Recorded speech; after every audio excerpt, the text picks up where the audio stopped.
वो तो पकड़ा ही जाएगा जो होगा देश का चोर। आप देख रहे हैं सरकारी चालीसा का एपिसोड नंबर 44। आखिर जो देश के साथ गद्दारी करेगा, अपनी सर्विस के साथ गद्दारी करेगा, उसका तो नौकरी से जाना निश्चित ही है और होना भी चाहिए, फिर चाहे उसे कोई भी बचाने की कोशिश करे। दो और सरकारी मुलाजिमों को आज जम्मू कश्मीर सरकार ने टर्मिनेट कर दिया है नौकरी से, और कारण यही है कि उनके भी कहीं ना कहीं आतंकी संबंध थे। नमस्कार, मैं हूं दीपक खजूरिया और मेरे साथ जुड़ेंगे मेरे सहयोगी पवन शर्मा। तो पवन जी, दो और सरकारी मुलाजिमों को जम्मू कश्मीर सरकार ने नौकरी से टर्मिनेट कर दिया है। एक शिक्षा विभाग का है तो एक स्वास्थ्य विभाग का। बिल्कुल, ये एक अच्छी खबर है कि जो लोग देश के विरोध में काम करेंगे, जो आतंकियों का साथ देंगे, उनकी प्रॉपर्टी भी सीज होनी चाहिए, उनकी नौकरी भी जानी चाहिए और उन पर केस डालकर उनको अंदर ठोकना चाहिए। ये पहले भी एलजी सरकार ने कड़ा एक्शन लिया है।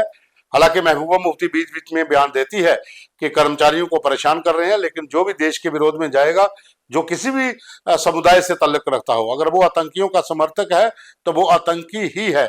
और अगर सरकारी कर्मचारी है तो यह अपने आप में एक बड़ा पाप है। इस तरह का देश के साथ गद्दारी करना, आप सरकार की रोजी रोटी खाते हो, तो ये बड़ा एक्शन है और ऐसा एक्शन होना भी चाहिए।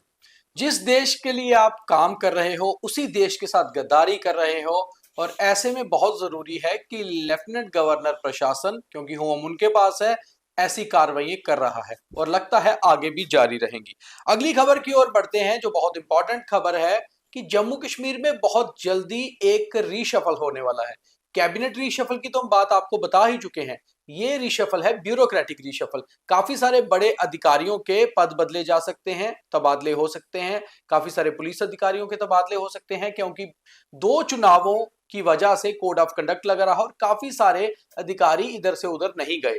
और अब कई सारे सीनियर अधिकारियों को भी जो है वापस अगमुट काडर में लाया जा रहा है। उसी में एक है 1991 बैच के सीनियर आईएएस ऑफिसर शांत मनु, जो जम्मू के डिविजनल कमिश्नर भी रह चुके हैं, काफी बड़े पदों पर वो रहे। फिलहाल वो वापस चले गए थे अपने दूसरे काडर में और उनको वापस रिपेट्रिएट किया गया है। तो पवन जी, बहुत जल्दी एक बड़ी रीशफल देखने को मिल सकती है अधिकारियों की। हाँ बिल्कुल, देखिए 10 साल से चुनाव नहीं हुए थे तो तमाम ब्यूरोक्रेट्स जो अलग अलग पदों पर थे, वो उसमें से कुछ लोगों को आगे पीछे किया गया था। लेकिन एक बड़ा रीशफल, जैसा आप कह रहे हो, वो होने वाला है, क्योंकि जिस तरह से जम्मू कश्मीर के भीतर आईएएस आईपीएस के लोग जो पदों पर बैठे हैं, अब उनकी शफलिंग होगी और ये सभी बड़े पद पे होंगे। और मुझे लग रहा है जैसे शांत मनु जी आए हैं, वो भी एक अच्छी पोस्ट पे आ सकते हैं, और कुछ लोग जो पुलिस के आए हैं उनको भी अच्छी जगह मिल सकती है। और रीशफल जो है, मुझे लग रहा है दिसंबर में या दिसंबर के शुरुआत में हो सकता है, क्योंकि काफी सारे डीसीज काफी लंबे समय से रहे थे, चुनाव थे बीच में, कई सारे एसएसपी बदले जा सकते हैं। हालांकि पुलिस में माइनर सी ट्रांसफर पीछे हुई थी, मगर ब्यूरोक्रेटिक ट्रांसफर, सिविल एडमिनिस्ट्रेशन में बहुत सारी ट्रांसफर्स पेंडिंग है, तो बहुत जल्दी हमें ट्रांसफर्स देखने को मिल सकती हैं। एक बड़ा एग्जाम 1 दिसंबर को रविवार को होने जा रहा है, जिसमें करीबन 5 लाख से ज्यादा एप्लीकेंट्स हैं और 4000 पद हैं जम्मू कश्मीर पुलिस में कांस्टेबल्स के लिए। इसको लेकर सरकार बहुत सीरियस है। लेफ्टिनेंट गवर्नर साहब ने क्लियर निर्देश दिए हैं कि कोई भी धांधली की गुंजाइश नहीं होनी चाहिए, एग्जाम में कोई शिकायत नहीं आनी चाहिए। उसी को देखते हुए चीफ सेक्रेटरी अटल डुल्लू ने आज एक मीटिंग ली, जिसमें सिविल एडमिनिस्ट्रेशन और पुलिस अधिकारी थे, और साफ तौर पे एक निर्देश दिए सभी डीसीज को और एसएसपी को कि जहां जहां एग्जाम सेंटर्स हैं उसके पास कोई भीड़ भाड़, कोई गैदरिंग नहीं होनी चाहिए। बिल्कुल दीपक, कल भी हमने एक बात की थी कि सुरक्षा के प्रबंध आप कड़े करेंगे, बाहर आप अच्छी फोर्स तैनात कर सकते हैं कि कोई भी उस सेंटर के आसपास ना जाए। लेकिन सवाल उठता है कि जो एजेंसी करवा रही है या खुद करवा रहे हैं, उसके ऊपर चेक रखना बहुत जरूरी है, क्योंकि पहले भी ऐसा हो चुका है, पेपर लीक हो चुके हैं। लेकिन मुझे लगता है कि इस बार ऐसी कोई भी गुंजाइश नहीं होगी, क्योंकि पहले जो किरकिरी हुई है, एलजी सरकार ने साफ बोला है कि अब वो नहीं होगा। अब जो भी काम होगा वो बढ़िया तरीके से होगा।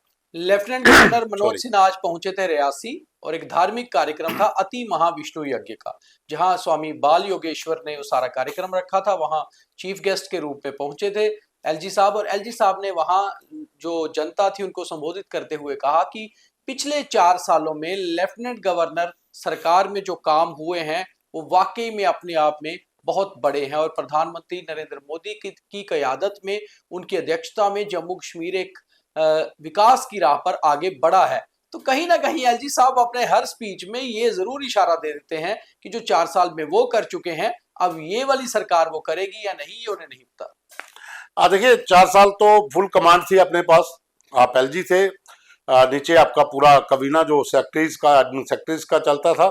अब सरकार आई है तो सरकार में जरा सी आप देख लीजिए कि मंत्री पद थोड़े हैं, लेकिन जो भी वो सरकार काम करेगी वो भी श्रेय इनके खातों में जाएगा, क्योंकि फाइल तो उधर से ही जानी है इनके पास, फिर उसके बाद सेंटर के पास जो भी अगर कोई बड़ा बिल होता है, जहां कोई ऐसा प्रोजेक्ट होता है, तो ये है कि डबल इंजन की सरकार आप कह सकते हो। जाहिर सी बात है कि पहले काम हो गए हैं, इसमें कोई शक नहीं, और इसका श्रेय जो है वो तो जाता तो सेंटर को ही है। बड़ा चैलेंज है उमर अब्दुल्ला साहब के लिए, क्योंकि एक तो उन्हें पावर्स भी लेनी है, सरकार भी चलानी है, और पिछले 4 सालों में जो हुआ है उससे बेहतर करके दिखाना है, ताकि लोगों को लगे कि चुनी हुई सरकार ज्यादा पावरफुल और सहूलियत भरी होती है। लेफ्ट एडीजीपी जम्मू जोन आनंद जैन ने आज एक पत्रकारों के साथ कुछ बयान दिया, और ये बयान पिछले 15 दिन से चल रही लगातार रेड्स पे था।